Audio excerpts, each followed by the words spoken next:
Education CS Amina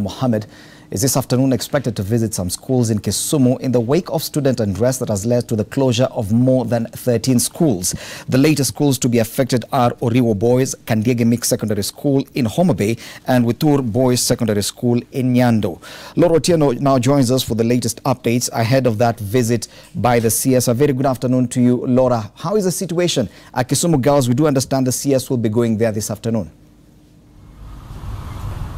Well, thank you very much, Fred Indemuli, and indeed it's a very disturbing trend that has been sprouting in the past week or so here in the greater western and Nyanza regions of the country. But the ambassador, Amina, who also is the CS for Education, is expected to make her way to the Kisumu Girls High School, where in the morning there was a bit of unrest at the school gate, where some parents had been shunned after they brought back their children to school, because initially, as you know, the school was closed indefinitely on 2nd of July after the students there went on a rampage to demand a number of issues. And the initial circular, from what the parents were telling us in the morning, is that they were instructed to bring their children to school today with a fine of 5,000 shillings. But then when they got to the gate, they found an all-new circular being moved around, and they got text messages indicating that the students should report back not today, but on the 16th of this month with a fine of 3,500 shillings.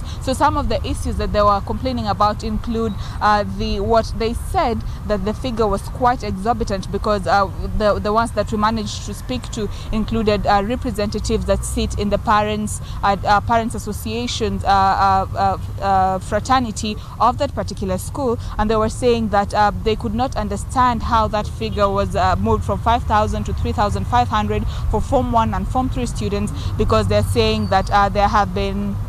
a number of concerns considering how much the cumulative cost will be, which they say is amounts to about 8 million shillings, which they say is not the actual value of the property that was destroyed in that particular school. But then that is just Kisumu Girls. But then there has been a number of schools that have been closed indefinitely in this part of the country in this week and the better part of last week. And yesterday we saw 4 boys being arrested at Ngere Boys High School in Seme sub-county in possession of petrol, and we understand that they were supposed to be arraigned in court today, but then we'll be following up on details to see if they were indeed arraigned in court. The 4 boys were arraigned in court. Of course, the 4, I believe, or they may be or may not be among the 125 that the CS had mentioned yesterday to have been arrested, being linked to cases such as arson and general indiscipline. But then there's a total of over 40 schools that have experienced unrest all across the country